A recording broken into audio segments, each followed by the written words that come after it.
Alright, so it has been a while since I have ran our Descent into Avernus campaign with Jonas Falcon and I believe they're calling themselves the McNugget Gang at the moment.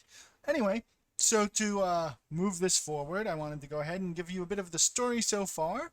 There will be spoilers for Baldur's Gate's Descent into Avernus, so if you don't want to be spoiled for that, please stop watching.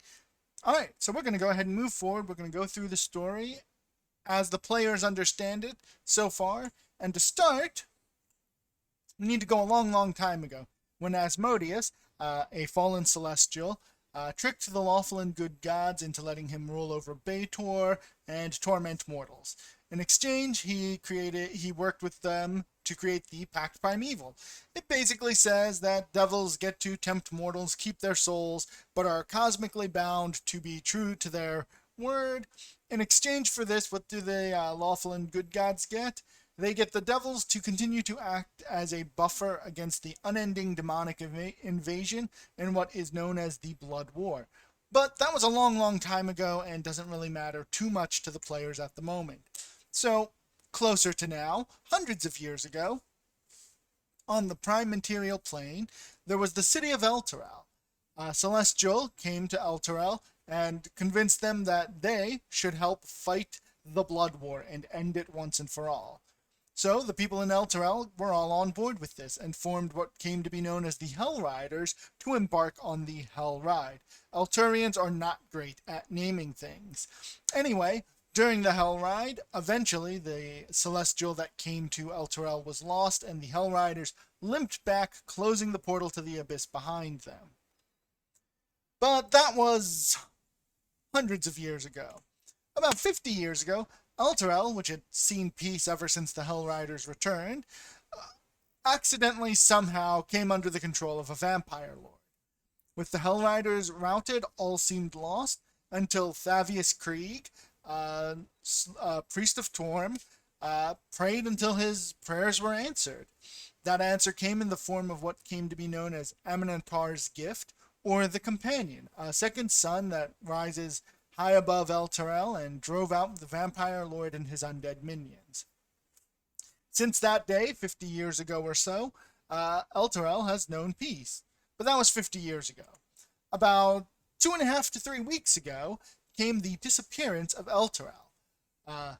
In Elturel, Grand Duke Uldar Ravengard had come on by to try and form a pact with the city, get some peace, get some trade agreements going, basically to get the two cities working together instead of the uneasy peace that they had. Thavius Krieg, now an old man and the High Observer, the lead guy in Elturel, sent Rhea Mantlemorn to act as his delegate to Baldur's Gate, with the party in tow as her escort. They explored the city, and when they left, a few hours out, the Companion, the second sun above Elturel, went black, and the city, the Companion, and everything around it disappeared in a flash of magic. So the parties took that long, week-long march from Elturel to Baldur's Gate. They stopped at Fort Morning Lord and a few other locations along the way, found some Flaming Fist who had been corrupted by mysterious devils, and then landed themselves at the Basilisk Gate. There they met Flame Zaj, and he hired them for a job. That job took them through the next, I think it was 4 or 5 days, and essentially, first he wanted them to act as bodyguards for a debate between Duke Portier and Duke Van Thamper, the two remaining High Dukes in Baldur's Gate. They thwarted an assassination attempt, and so Zaj was like, "You're the people for this job, go deal with this cult of the Dead Three."